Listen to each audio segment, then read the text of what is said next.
I have answered many, many, many questions over the years, all the different films. You're the first person to ask that, and I think that's true. Bella gente, siamo qui con il regista Danny Boyle, che vabbè, sapete benissimo chi è, ha segnato gli ultimi 20 anni del cinema, da Trainspotting, passando per Slumdog Millionaire, e oggi arriva con 28 anni dopo, che esce il 18 giugno, e ora parlerò in inglese, ci proviamo, bella, vi voglio bene. Hi Danny, how are you? Piacere. Piacere. My pleasure meeting you. So happy to be here. I mean, I've grown up seeing your cinema, so it's important for me to have the chance to speak with you, so thank you very much. And I will start with a question about the fact that you experimented many styles in genre in your cinema. I saw lots of your movies, and every time is a new experience. So I would like to ask you if when you start a new movie, is there something you carry with you from the last, from the movie before, or every time you try to start from the beginning and experimented the journey of the new movie as it is a new movie? It's a first movie every time. I don't know if... It's a really interesting question for this particular movie, because obviously it's a sequel of a kind. So you feel connected to the lineage, to the you feel you should respect in some way some of the style of the original film. But we shot that on such different cameras, and those cameras nowadays you can't even buy. They've gone. They're very they were just domestic video cameras. So we use different cameras on this one. But more generally, no, I try to start afresh and start with a tabula rasa, a blank page where you just have to create everything, from the story, through the casting, through everything. I guess, I mean, film directors are accused, and correctly, I think, of making the same film again and again and again, just remaking it, trying to find a perfect way of saying it. But so you try to fool yourself that you are not doing that because you're in a different genre. This is a romance, this is a family film, this is a horror film, but actually they're the same film. Really, they're the same film. You're just remaking it again and again and again. Nice. And there is something that I find out in many of your movies that is about running. There are many characters in movies that runs, from Trainspotting to Slumdog Millionaires, Millions, and of course 20 years later. And sometimes I feel that you arrive to the running scene as the running is the most important thing about the film. With the running we understand the need of freedom, the need of escaping, the need of refining ourselves. So I wanted to ask you if you like and you enjoy using the movement of cinema to deconstruct the story and reveal the point of the film, which sometimes is running.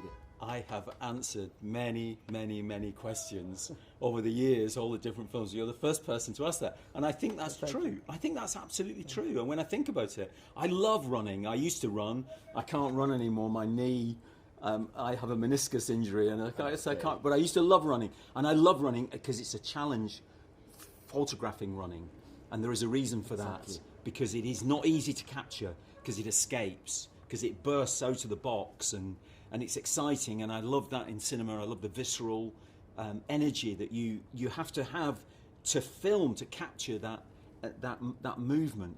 So yes, it is clearly a large part of it. Oh, nice. I'm so happy about that, because I really believe that the way you use the movement and the lighting in that moments of your movies is brilliant, because cinema is about movement, is about light. Yes. And in that scenes, these two things became perfectly connected. And so I believe it is really, really beautiful. Yeah, excellent. Very good. And thank you. And it's a pleasure for me to ask you this. And I would like to ask you, this is more a kind of a personal question. In yesterday, we saw a world in which John Lennon didn't become a Beatle, right? And so I wanted to, and it's amazing to see the main character talking with a person that is not the myth, but is just a person.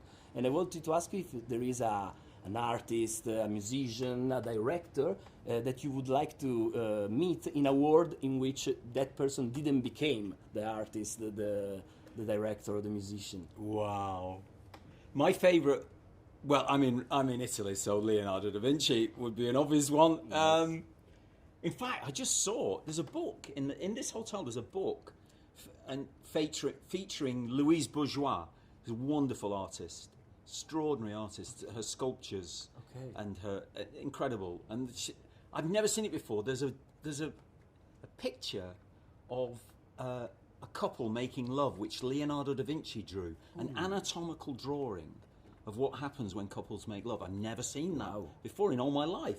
And that's amazing. That's just downstairs. Well, so Louise Bourgeois would be one, but my favourite artist is Paula Rego. Okay, nice. With a Portuguese British artist who died a couple of years ago. So yeah, Paula Rego, I think. I love art. I love visuals, and I try to bring as many of those principles to making a film as well. Yeah. Okay, nice. And talking about your latest film, 20 years later, as you say, you retake a universe that you, Garland, created. So you went again in that universe, and I really enjoy the way you use an hyperbolic, can we say that, word in which things are not as reality, are in some ways different from reality, but you use that kind of genre and word to show us something about society. Yes. So it's really interesting when someone use a film which is not a realistic movie, but takes from reality, exaggerate reality, and that in that exaggeration you find out something about society. I ask you about this, what can we expect from this new film you and Garland did? So it's 28 years since the original Infection. So the question is, how have the humans survived? Because if it's going to be a movie, you expect there'd be some survivors. And there is a community we establish, an isolated community who protect themselves with a tidal causeway and a barricade. But it's also a question of how the virus survives. Okay. And it has changed, it has evolved, it has mutated. And the people it inhabits are slightly, they're recognizable from the first movie, the infected, and their rage, but they've adapted in order to survive. They work as packs to hunt so that they can eat and survive, or they live on the ground. They're called slow-lows, we call those, who eat kind of grubs and worms and berries and don't use up very much energy. And then there's the alphas who dominate, who are the leaders who have emerged out of that. So it's indebted to the first film, 28 days later, and there is a similarity to that, but it's very different. And it's also set in the landscape is very different as well. It's set in the countryside. Yeah. Okay, nice. And in this film, there is an interesting relationship between a father and a son. Yeah.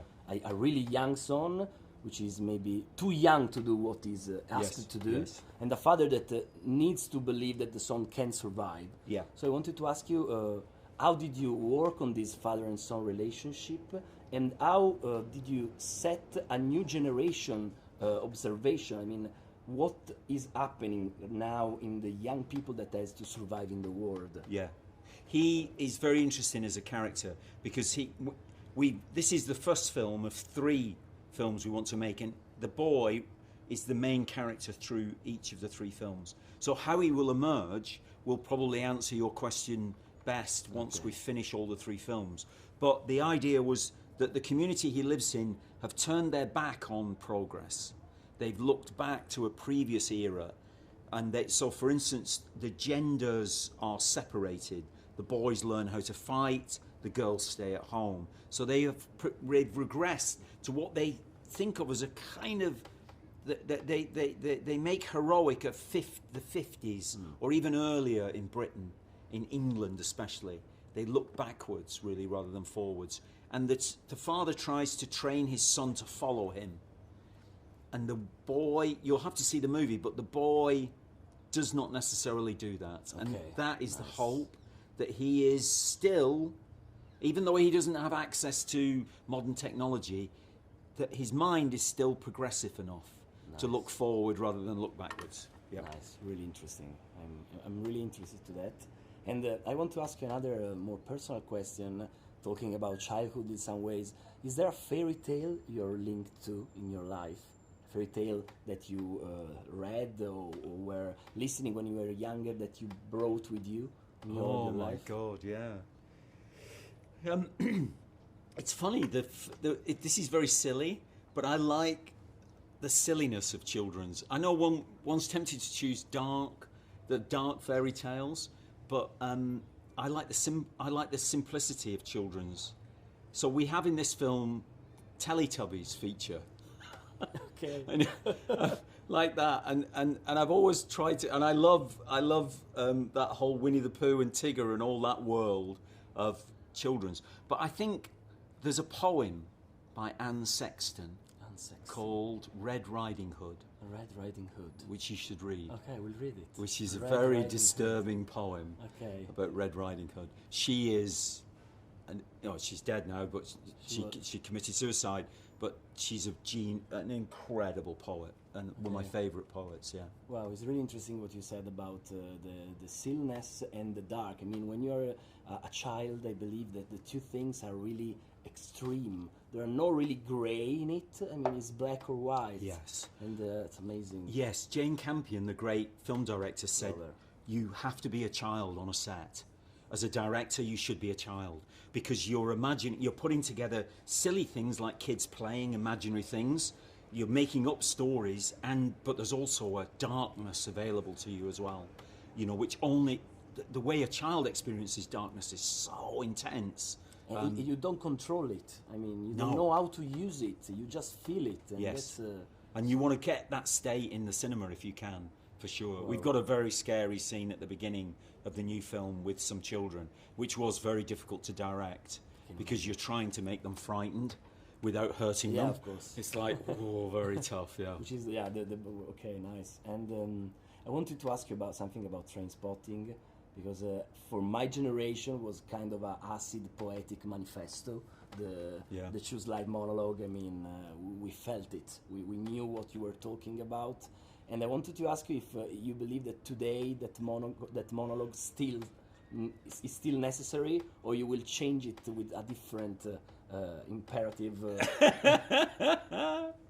I'm sure if it was today, it would include choose anybody other than Donald Trump. But I don't know how he changed it. It's timeless, really. Although it's very specific. I believe so. About things, it feels very timeless as well, and I think that's its appeal to people is very timeless. I think he'd probably make some adjustments because it's drawn from the book, Irving Welsh's book, although it was adapted by John Hodge. So I think there'd be jokes within it that you might make which would be more topical. But probably not, actually. You probably wouldn't change it. Yeah, because I believe that choose life is still the bravest thing a person can do. Yeah. This didn't change. Yes, and the mockery, you would probably want to include mocking the technology, AI, all the different things that are coming now, that the technologists want us to believe in. You'd probably mock those things. Would be the change that would be made, yeah. Yeah, that's so true. That's so true. But still, choose life. So it's really interesting. Yes. It will always be important to see that film. So thank you very much. And I wanted to ask you something about the horror auteur tradition. I mean, you are part of it. Of course, you are, as we said, a director that did many things. But with this trilogy, with this world that you build with Garland, you became part of the horror auteur tradition, and I wanted to ask you if there is some Italian director which you are linked to in the horror auteur tradition. Well, everybody knows Dario Argento. Yeah, I mean, his work. And I remember seeing his work when I was quite young. There was a cinema in Manchester that would show it, called the Aben Cinema, it's closed now, but it would show strange art house films from Europe. Wow. And I used to go there and watch it. So I think I saw Suspiria there. And then there's the remake, of course. But yes, so he would be a figure for sure. Yeah. I mean, it's interesting. When we made the first film, 28 days later, I remember them saying very vividly and very clearly to me, no women will watch this film. Okay. And I was trying to make Naomi Harris's character, Selena. I was trying to make a central part of it, but everybody was saying, "Oh, no women. There's no point. No women will go and watch this film." Now, that's changed. Women are a big part of the horror audience. That they are much more.